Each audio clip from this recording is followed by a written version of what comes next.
दोस्तों ये जो आपने सीन देखा, ये बेसिकली एक ऐसा आइकॉनिक सीन है टर्मिनेटर 2 का, जहाँ पे मूवी तो अमेजिंग थी, पर ये जो बाइक वाला सीन था, ये जो बाइक वाला चेज वाली सीक्वेंस थी, अगर आपने टर्मिनेटर 2 देखी है तो, और अगर नहीं देखी है तो पहले एक काम करो, टर्मिनेटर 2 देखाओ, फिर ये वीडियो देख लेना। मतलब टर्मिनेटर 2 नहीं देखी आपने।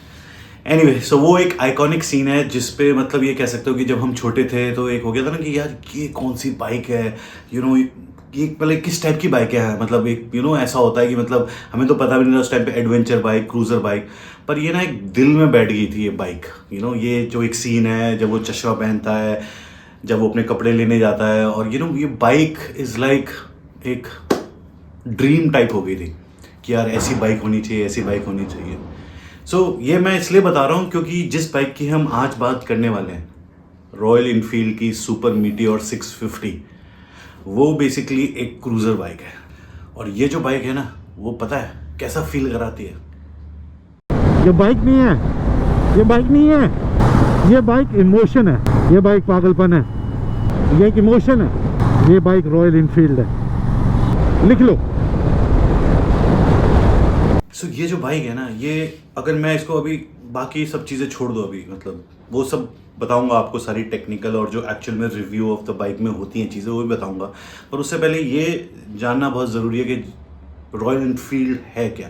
रॉयल इनफील्ड एक ऐसी बाइक है या ऐसी एक ब्रांड है इंडिया में जहाँ पे मोटरसाइकिल की अगर मैं बात करूँ तो बहुत एक से एक मोटरसाइकिल्स हैं। और अगर सिर्फ क्वालिटी को छोड़ दो और एक लेगेसी और एक इंडिया में हर किसी के मुंह पे जो एक नाम होता है ना, बुल्ट, रॉयल इनफील्ड भी नहीं, बुल्ट, बुल्ट के नाम से जितनी फेमस है उतनी शायद रॉयल इनफील्ड के नाम से फेमस ना हो ये ब्रांड। और बुल्ट मतलब डुक डुक डुक डुक डुक डुक डुक, पर ये बाइक ना डुक डुक डुक डुक करती है और ना ये बुल्ट जैसी लगती है, क्योंकि बदलाव ही एक ऐसी चीज़ है जो स्थिर है। वो कहते हैं ना, change is the only constant, और ये बाइक भी बदलाव की ओर आगे की तरफ बढ़ रही है। और बदलाव होगा, हमेशा होगा, चाहे आप चाहें चाहे आप ना चाहें। और रॉयल इनफील्ड भी पूरे दमखम से लगी हुई है आगे बढ़ने की ओर, चाहे उनकी सोच में हो, चाहे उनके प्रोडक्ट में हो, और चाहे उनके दिशा में हो, आगे की तरफ बढ़ रहे हैं। और कौन नहीं जुड़ना चाहेगा उसके साथ जो आगे बढ़ना चाहता हो। और मैं कोई आरी का बहुत बड़ा फ़ैन नहीं हूँ, ये काफ़ी लोग जानते हैं जो मेरे से जुड़े हुए हैं, जो मेरे सब्सक्राइबर्स हैं।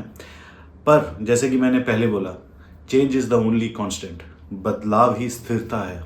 और सुपर मीटियोर 650 कोई आम बाइक नहीं है। 45 bhp, 57 newton metre torque, 240 kg का एक पावर हाउस है।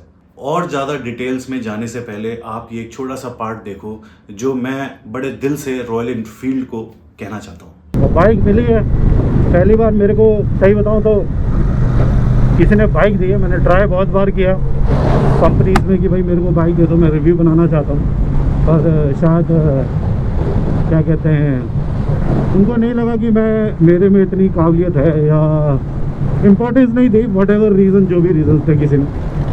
पर मेरे को लगता था हमेशा यार सबको मिल जाती है, बहुत से लोग ऐसा लगता था मेरे को तो इसको भी मिल जाती है, इसको भी मिल जाती है, और शायद वो मुझसे अच्छा करते हो वट एवर। पर रॉयल इनफील्ड है, ये चीज़ मैं कभी भूलूँगा नहीं कि जबकि आप लोगों को लगता है कि मैं रॉयल इनफील्ड का फ़ैन नहीं हूँ पर कहते ना दुनिया गोल है, घूम घूम के वहीं आ जाते हो। तो फाइनली रॉयल इनफील्ड ने ही मेरे को चांस दिया, और सही बताऊँ तो और इससे बड़ी बात क्या हो सकती है रिव्यू की, कि जो बाइक, वैसे मेरे को एक्चुअली में ऐसा नहीं कि मेरे को बाइक पसंद नहीं है। अगर मेरा वीडियो देखोगे जो मैंने बनाया था, जो काफ़ी थोड़ा चला भी था, जहाँ पे मैंने इनफील्ड के बारे में बातें करी थी, it was not against the bike, it is against about something else. तो वो आप मेरा वीडियो देख सकते हो चैनल पे। एनीवे, उस बारे में बात नहीं करूँगा मैं अभी यहाँ पे। सो थैंक यू रॉयल इनफील्ड, आपने मेरे को ये बाइक दी। और सही बताऊँ तो उन्होंने मेरे को कुछ नहीं बोला कि रिव्यू ऐसे बनाना वैसे बनाना, गलत मत दिखाना, अच्छा मत दिखाना। उन्होंने बस कहा बाइक लेके जाओ and enjoy. So here I am. So जैसे कि आपने देखा, thank you very much Royal Enfield. पर रिव्यू जो मैं बनाऊंगा वो बिल्कुल दिल खोल के बनाऊंगा। अब आगे बाइक दें चाहे ना दें, जो मेरे को सही लगेगा, जो मेरे को लगता है कि आपके लिए इम्पोर्टेंट है, वो मैं आपको ज़रूर बताऊंगा। और ज़्यादा ज्ञान और बाइक की डिटेल में जानने से पहले मेरे को लगता है कि कुछ वो इम्पोर्टेंट बातें कर लें जिसके लिए ज़्यादातर लोग इस वीडियो पे आते हैं। तो सबसे पहले एक छोटा सा वीडियो शूट सुपर मीटियोर 650 को ध्यान से बढ़िया से देख लेते हैं। ये लीजिए।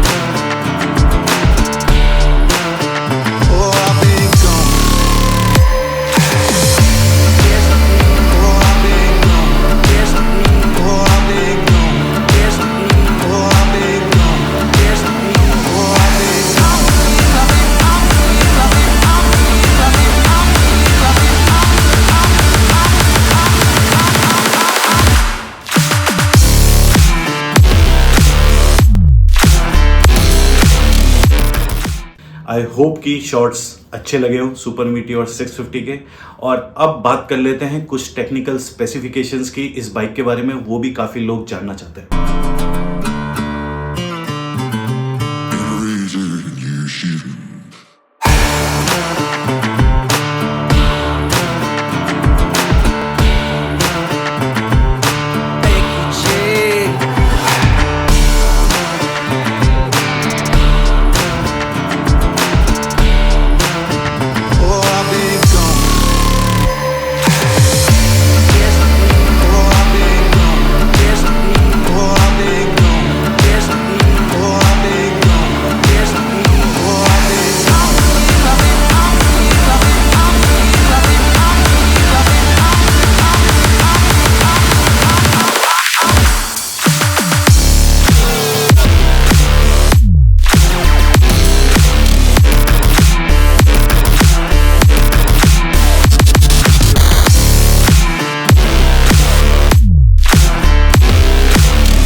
उसके बाद इसकी प्राइस रेंज की बात कर लेते हैं। सो बेसिकली सुपर मीटियोर 650 तीन मॉडल्स में आती है, सेलेस्टियल, इंटरस्टेलर और एस्ट्रल। जो सबसे महंगा है वो है सेलेस्टियल, वो है आपका 4.36 लाख्स के करीब का।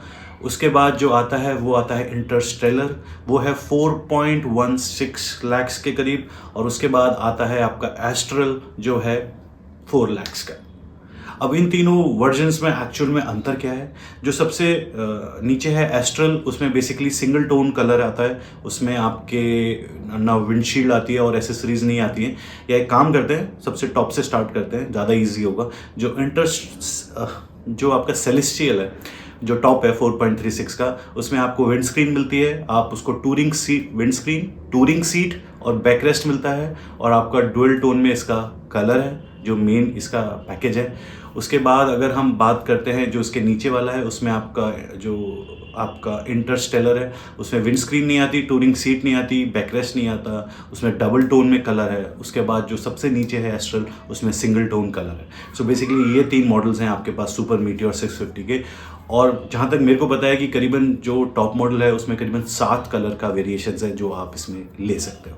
ठीक है, सो ये मोटी मोटी इंपॉर्टेंट चीज़ें हो गई जिन लोगों को फोटोज देखनी होती हैं, कुछ शॉर्ट्स देखने होते हैं, प्राइस देखना होता है और ऑप्शंस कौन कौन से ऑप्शंस हैं, मॉडल्स हैं। उसके अलावा एवरेज एक और इम्पॉर्टेंट चीज़ है। सो मेरे को ऐसा लगता है कि एवरेज थोड़ा बहुत, मैं हमेशा बोलता हूँ कि बाइक चलाने के ऊपर भी है। सो मेरे को ऐसा लगता है कि अराउंड 30 के आसपास रहेगा ढंग से चलाओगे तो।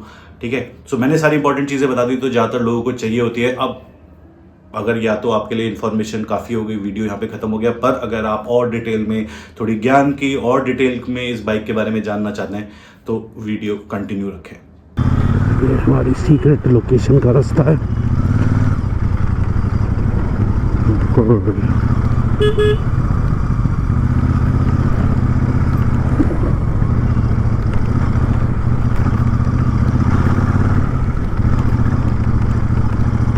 पता है, ऑफ रोडिंग और इस बाइक को लेके, इनफैक्ट ऑफ रोडिंग का मतलब ऐसी ऑफ रोडिंग भी या फिर कहीं गड्ढों पे, जो इस बाइक का एक फीडबैक है वो मैं बड़ा डिटेल में आपसे डिस्कस करना चाहता हूँ। उस पॉइंट को मैं अच्छे से करूँगा डिस्कस, तो उस सेक्शन को ज़रूर देखिएगा।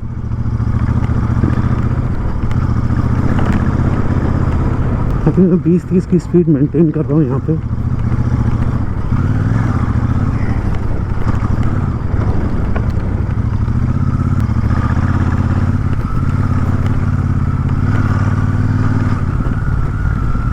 इनफैक्ट इतनी बुरी हैंडलिंग है नहीं, मतलब मेरे को लग रहा था क्रूज़र होते हुए ठीक है, मतलब सही है, शॉकर अच्छे हैं। इनफैक्ट मैं आपको बताना भूल गया कि इसका आगे के जो शॉकर्स हैं वो पीछे के मेरे को पता नहीं, आगे के शोवा के शॉकर्स हैं।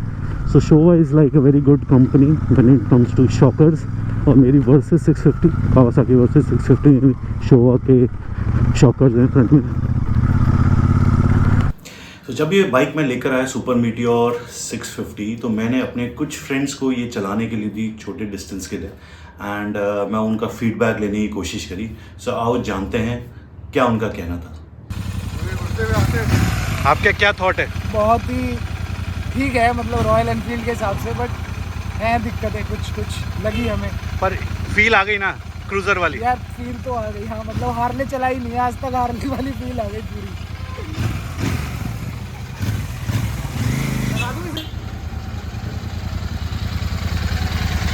अजय कैसी लगी? बहुत हम्बिंग फीलिंग आ रही है, प्राउड फीलिंग आ रही है, प्राउड फीलिंग आ रही है। बहुत टाइम के बाद चला है। सो दोस्तों ये नॉर्मली बाइक नहीं चलाते हैं तो इनका मैन्यूवर करने में काफ़ी मेरे को तो इजी लगी, इजीली मैन्यूवर हो जाती है। सो दोस्तों इन्होंने बाइक बहुत टाइम से नहीं चलाई है, उन्होंने लास्ट बाइक 180 सीसी पल्सर चलाई थी बहुत पहले।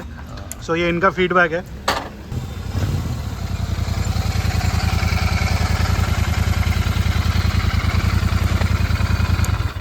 कैसी लगी? बढ़िया है, अच्छी है, अच्छा एक्सपीरियंस है इस बार। First impression?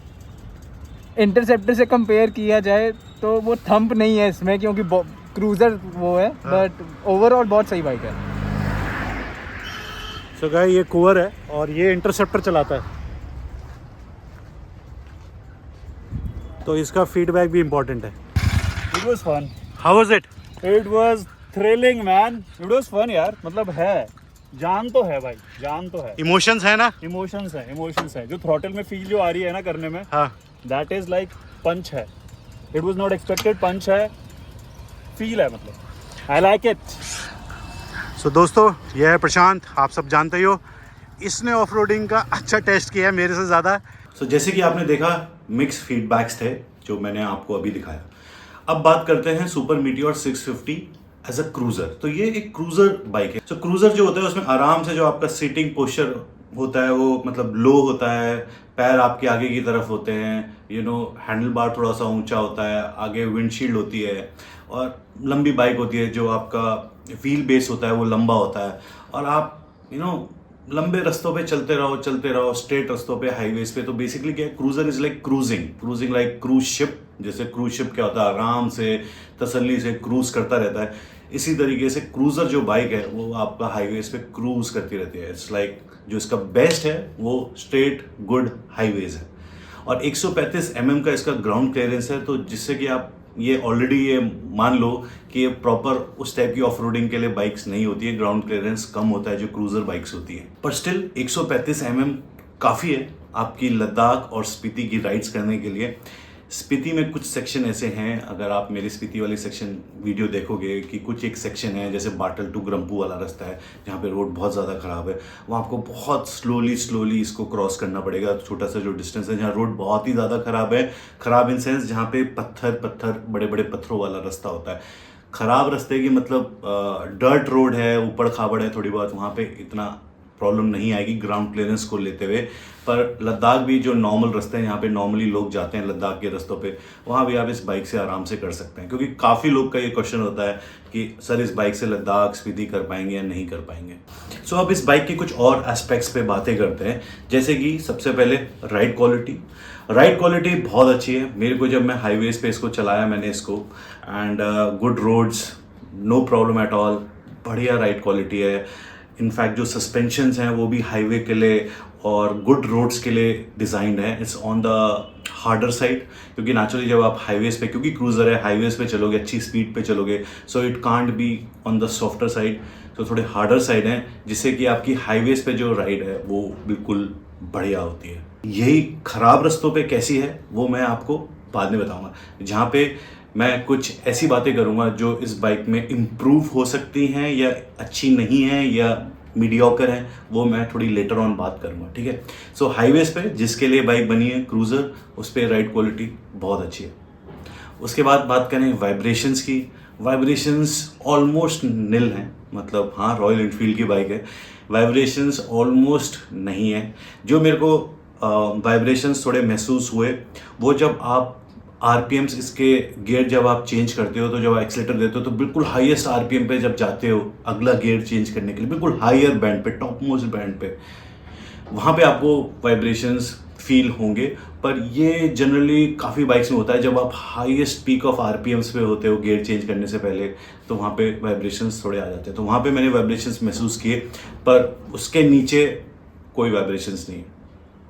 आप आराम से, मतलब अगर मैं क्रूजिंग स्पीड की बात करूं कि कितने पे आप क्रूज कर सकते हो आराम से, 100-120 से बिल्कुल आराम से मक्खन आप इसकी स्पीड क्रूज कर सकते हो, कोई टेंशन नहीं। बाइक उससे भी तेज़ जाती है, वो मैं कितनी जाती है वो आप देख लेना, मैं उस चीज़ को प्रमोट नहीं कर रहा कि आप उससे ज़्यादा तेज़ चलो, पर काफ़ी चली जाती है स्पीड इसकी, ठीक है। उसके बाद एक और चीज़ जो मेरे को अच्छी लगी, जो इसके गियर रेशियोज़ हैं, बेसिकली जब आप स्लो स्पीड पे होते हो तो आप 6th गियर पे हो, और वो भी आप 50 की स्पीड से भी 6th गियर आप टॉप मोस्ट से लेके 50 तक भी आराम से बाइक उठ जाती है। तो 50 पे भी आप 6th गियर से बाइक को उठा सकते हो अच्छे से, ठीक है। तो वो भी एक अच्छी चीज़ है इसमें। ऐसा नहीं है कि मतलब आपको 50th पे तो आपको गियर काफ़ी नीचे लाने पड़ेंगे। तो जो टॉप गियर है वो आप अगर आप चला रहे हो तो 50 की स्पीड से भी आप उसको ऊपर ले जा सकते हो आराम से बिना गियर चेंज किए। उसके बाद मैं बात करूँ इंजन हीट की। सो देखो 650 सीसी का इंजन है तो हीट तो है, नो डाउट हीट आएगी। मैं वर्सेस 650 चलाता हूँ, उसमें भी अच्छी खासी हीट आती है। पर अगर आपने जीन्स पहन रखी है, राइडिंग पैंट्स पहन रखी है, तो आप महसूस नहीं करोगे। अगर आप निक्कर पहन के निकल गए, हाफ पैंट्स पहन के निकल गए, तो पैर आपके जलने वाले हैं, और ख़ासतौर से पीक गर्मियों में तो बहुत बुरा हाल हो जाएगा। सो जीन्स पहनना तो मस्ट है। सो हीट आती है, और कोई भी बड़ी सीसी बाइक्स में हीट आती ही है। ब्रेक्स मेरे को अच्छे लगे, फ्रंट का हो चाहे रियर का हो, ब्रेक्स का जो रिस्पॉन्स था आई फेल्ट गुड, कंफर्टेबल लगा मेरे को, और मेरे को फुल कॉन्फिडेंस भी आ रहा था। सो ब्रेक्स के मामले में इट्स ओके। उसके बाद मैं बात करूँ क्लच की, कितना हैवी क्लच है। सो मिड में है, ना बहुत लाइट है ना बहुत ज़्यादा हार्ड है, it's on the mid level जो मेरे को क्लच का रिस्पॉन्स लगा। उसके बाद मैं बात करूँ रोड प्रेजेंस की। So this bike has a very very good road presence. Cruiser bike है, वो बताया ना मैंने सबसे स्टार्टिंग ऑफ द वीडियो, वो हार्ले डेविडसन वाली जो फील है, वो लोगों को ना ये बाइक देख के वाली फील आती है, महंगी वाली बाइक और ये हार्ले डेविडसन, यू नो। तो रोड प्रेजेंस इसकी अच्छी है, दिखने में बहुत अच्छी बाइक है। और मतलब दिखने में अच्छी है और ना अच्छी तो मैं हमेशा बोलता हूँ कि पर्सन टू पर्सन का पर्सपेक्टिव है, उसको कैसी लगती है। पर I feel this bike has a good road presence. Turning radius भी मेरे को बिल्कुल सही लगा, क्योंकि जब मैं इसको हैवी ट्रैफिक में लोकली मैंने चलाया तो मेरे को कहीं ऐसी दिक्कत नहीं हुई। और अगर बाइक को आपको ट्रैफिक में फ्लिक करनी है इधर से इधर, इधर से इधर, वो भी बहुत ही ज़्यादा कंफर्टेबल था। इनफैक्ट मैं आपको बताऊं कि इस बाइक को मेरे को लोकल ट्रैफिक में, बिजी ट्रैफिक चलाने में बिल्कुल भी प्रॉब्लम नहीं हुई, जो मेरे को लग रहा था कि होगी। And I felt very good. और मैं कितनी देर भी चला लूँ, मेरे को ऐसा नहीं लग रहा था कि यार मज़ा नहीं आ रहा या इट्स टू हैवी, एक बहुत ज़्यादा स्ट्रेस पड़ रहा है मेरे को लोकल ट्रैफिक में चलाने में, ऐसा मेरे को बिल्कुल महसूस नहीं हुआ, विच आई वॉज ऑल्सो सरप्राइज्ड। उसके बाद मैं बात करूँ, ये इंपॉर्टेंट है, जो राइडिंग पोस्चर, जो इसका राइडिंग पोस्चर है, वो अक्सर क्या होता है, जो क्रूज़र बाइक्स होती है ना, उसमें आप थोड़े से आराम से रिलैक्स होकर पीछे की तरफ ऐसे होते हो, जो राइडिंग पोस्चर होता है। आप भले ही स्ट्रेट बैठो, पर क्या होता है कि जब आप जा रहे होते हो हाईवेज पे, सो आप धीरे धीरे रिलैक्स हो जाते हो, क्योंकि सीट भी वैसी होती है एंड पोस्चर थोड़ा सा रिलैक्स हो जाता है। सो आपकी जो कमर है, ये चीज़ ध्यान से समझना, ये जो आपकी कमर है वो ऐसे ना रह के, जो अक्सर एडवेंचर बाइक्स में होती है कि आप थोड़े स्ट्रेट रहते हो, आप धीरे धीरे आपकी कमर ना ऐसे हो जाती है, ये चीज़ हो जाती है। अब इससे क्या होता है कि जब तक आपकी स्ट्रेट रोड्स हैं, बढ़िया रोड्स हैं, तो आप ठीक है, आप चले जा रहे हो, पर जहाँ रोड खराब आई, थोड़ी सी भी खराब आई, झटका लगा, तो ये जो कमर अगर आपकी ऐसे, तो आपका ना कमर ऐसे होती है, ऐसे ना होके, समझ रहे हो, अगर आप स्ट्रेट बैठे हो तो कमर पे जो झटका है वो ऐसे लगता है, पर अगर ऐसे है तो कमर में लचक आती है, लचक, ये डेंजरस है। ये जो लचक आती है ना, अगर आपका पोस्चर सही नहीं है, तो हल्की सी भी खराब road, bad roads, off road, ये आपकी कमर तोड़ देगा, आपकी कमर में दिक्कत हो जाएगी। और ये मेरे साथ हुआ जब मैंने बाइक चलाई। जब मैंने पहले दिन चलाई, मैं यहाँ से थोड़ी दूर गया। जब मैं नॉर्मली अपनी बाकी बाइक्स में जाता हूँ मेरे को कोई दर्द नहीं होता, पर जब मैं इस बाइक से गया और आया तो मेरी कमर में दर्द होने लगा। फिर मैंने सोचा कि यार ऐसा क्या हुआ कि मतलब आराम से रिलैक्स बैठा हूँ, फिर मेरे को इस बाइक को चलाने से कमर में दर्द क्यों हुआ। तब मैंने थोड़ा सोचा समझा, थोड़ी कोशिश करी, थोड़ा अपना एक्सपीरियंस लगाया, ये सब चीज़ें सोची। तब मेरे को समझ में आया कि जो हमारा पोस्चर है वो सही होना बहुत ज़रूरी है। अगर आप स्ट्रेट रोड्स पे जा रहे हो, आपको पता है बढ़िया रोड है, अगर आपका पोस्चर ऐसे भी हो गया तो कोई बात नहीं, पर जब भी आपका झटका लगेगा और आप ऐसे बैठे हुए हो तो वो आपकी कमर में लचक आएगी और उससे आपकी कमर में दर्द होगा। और ये अक्सर क्रूज़र बाइक्स में देखा गया। इसलिए जो क्रूज़र बाइक्स होती है ना, वो स्ट्रेट रोड्स पे बढ़िया मक्खन, अमेरिका में जैसे स्ट्रेट रोड्स हैं, बढ़िया रोड हैं, उस पर स्ट्रेट चले जा रहे हो, पर जहाँ आपके झटके लगे ना वहाँ आपकी कमर की बैंड बज जाएगी। और ऊपर से जो इसका सस्पेंशन है, क्योंकि ये हाईवेज़ के लिए बनी है, it's on the stiffer size, थोड़ा हार्डर है क्योंकि ये हाईवेज़ के लिए बनी है, जैसे मैंने आपको पहले बताया, it's not made for off roading. तो ये लचक और वो हार्ड सस्पेंशन, स्टिफनेस, तो कमर में आपके दर्द हो जाएगा। सो ये चीज़ आपको ध्यान रखना पड़ेगा। अगर आप ये बाइक ले रहे हो, लोकली ट्रैफिक में चला रहे हो, आपको पता है हर स्पीड ब्रेकर्स पे जब भी स्पीड ब्रेकर्स आए या झटका आए तो अपना पोस्चर स्ट्रेट रखें। अगर आपने अपना पोस्चर ऐसे रख रखा है तो आपको दर्द हो जाएगा। ये पॉइंट मैं थोड़ा सा डिटेल में इसलिए बता रहा हूँ क्योंकि ये वेरी इंपॉर्टेंट पॉइंट है। कुछ लोग, आपने कहीं वीडियोस देखे होंगे जहाँ पे लोग बोल रहे होंगे कि इसका सस्पेंशन बहुत स्टिफ है, कमर में दर्द हो गया, सस्पेंशन।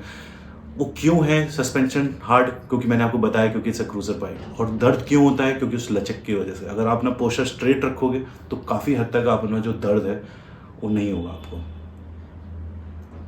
ठीक है, तो ये पॉइंट मेरे को डिटेल में बताना था, ये मैंने आपको बता दिया। और अगर मैं इस बाइक के बारे में बात करूं, जो इसकी फिट एंड फिनिश है मेरे को बहुत ठीक लगी, बढ़िया लगी। और जो भी पार्ट्स हैं सब वेल असेंबल्ड हैं, आपको कहीं भी ऐसा नहीं लगेगा कि लूज पार्ट्स हैं। कुछ एक दो चीज़ें आपको शायद ऐसी लगेंगी कि थोड़ा सा लो क्वालिटी है, पर वो जहाँ भी है, जैसे भी आपको ऐसा नहीं लगेगा कि आपको पूरी बाइक को कॉम्प्रोमाइज़ कर रहा है, उसको लुक को या उसकी फील को, बट स्टिल देयर। पर द पॉइंट इज़ कि इट्स चीप। एनीथिंग जो इसका कंपैरिजन है या इसका कंपटीशन है इस टाइप की सीसी का और क्रूज़र बाइक का, वो इससे ऑलमोस्ट डबल रेट में है, मतलब बहुत महंगा है। समझ रहे हो आप? सो कॉस्ट का बहुत अंतर है। सो कहीं ना कहीं तो कुछ ना कुछ तो कॉम्प्रोमाइज़ हो गई। पर जहाँ तक मेरे को लगता है कि जो मेन चीज़ें हैं उसमें ऐसा कोई कॉम्प्रोमाइज़ नहीं है कि जहाँ पे आपको लगे कि बाइक की कुछ कोर चीज़ों में कुछ कॉम्प्रोमाइज़ है। वहाँ तक मेरे को तो नहीं लगा। आने वाले टाइम पे रॉयल एनफील्ड जितनी चलेगी, बाहर जाएगी, लोग उधर लेके जाएंगे, रिव्यूज़ आएंगे, वो लेटर ऑन पता चलेगा। सो ये बेसिकली एक तरीके से फर्स्ट इंप्रेशन है। एक और भी क्वेश्चन होगा आपको कि सर ये पहाड़ों में, माउंटेन्स में कैसा वो परफॉर्म करेगी? मेरे हिसाब से अच्छा परफॉर्म करेगी। उसका रीज़न, क्योंकि जब मैंने इसको लोकल ट्रैफिक में चलाया, जैसे मैंने आपको बताया, जहाँ पे आपको काफ़ी बाइक को ऐसे काटना होता है इधर उधर, सो वहाँ पे मेरे को काफ़ी बाइक अच्छी लगी, कॉन्फिडेंट लगी, एंड आई एन्जॉयड इट। और मेरे को इतनी मुश्किल नहीं आई। सो वही मेरे को लगा कि पहाड़ों में it will be good and it will be fine, will do good. इस बाइक का उत्साह इंडिया में बहुत है। सही बता रहा हूँ, जब ये बाइक सोची गई थी कि ये लॉन्च होने वाली है, उस टाइम से ना इस बाइक का एक बहुत उत्साह था राइडिंग कम्युनिटी में। और इवन जो राइडिंग कम्युनिटी में नहीं भी हैं, जो फर्स्ट टाइम बाइक लेना चाहते हैं, उनके लिए अंदर भी बहुत उत्साह था। क्योंकि उनके ना वो एक बचपन का एक वो सपना, क्रूज़र बाइक, हैवी सीसी, एक वो अंदर बैठा हुआ है, हार्ली डेविडसन। और कहीं ना कहीं लोगों को लग रहा है कि यार ये कम पैसों में हमारा सपना पूरा हो जाएगा। और ऊपर से 650 सीसी की बाइक वैसे ही लोगों को ना, बहुत से लोगों से ऊपर ले जाता है। 650 सीसी की बाइक, फाइनली उनके पास एक ऐसी बाइक होगी जो उनको सुपर बाइक की कैटेगरी में ले आएगा। And why not? हर किसी को तरक्की की सीढ़ियों पे चढ़ना पसंद है, और आरी उनकी मदद कर रहा है कम पैसों में वो सीढ़ियाँ चढ़ने में, सपना पूरा करने में, आधे दाम में पूरा काम। और जब बात सपनों की होती है तो थोड़ा बहुत तो ऊपर नीचे चलता है, ये मैं मानता हूँ। कुछ चीज़ें ऐसी हैं जो मैंने सोची थी, सपना है मेरा कि ये चाहिए होगा या ये करना है, तब क्या होता है ना, जो बात सपनों की होती है तो थोड़ी बहुत दिक्कतें, थोड़ी बहुत वो आप इग्नोर कर सकते हो और कर लेना चाहिए, क्योंकि हर कुछ नहीं मिलता। सो एंड में मैं यही बोलूँगा कि बहुत से लोगों के लिए ये एक सपना है, और आपका ये सपना पूरा हो सकता है। शायद ये कुछ लोगों के लिए अभी भी बहुत महंगी हो, हो सकता है, क्योंकि महंगा सस्ता हर किसी का अलग अलग होता है। किसी को 20 लाख भी सस्ता लगता है, किसी को 2 लाख भी महंगा लगता है। पर हाँ, ये एक शुरुआत है, आगे आगे देखते हैं क्या होता है। वीडियो को ख़त्म करने के लिए वापस चलते हैं फील्ड पे।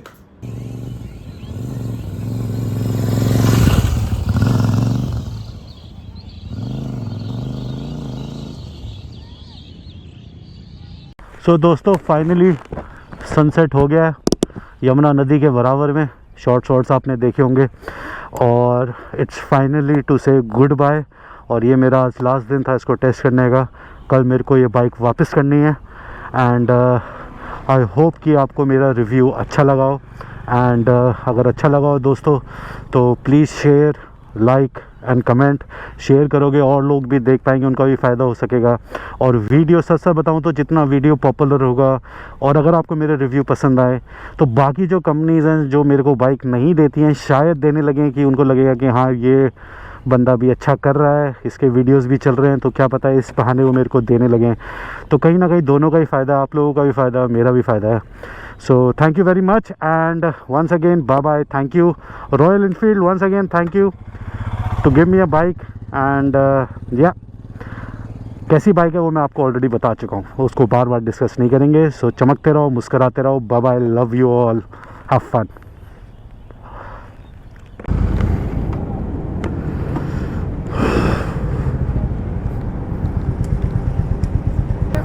आपको देनी है चाबी मनीष को?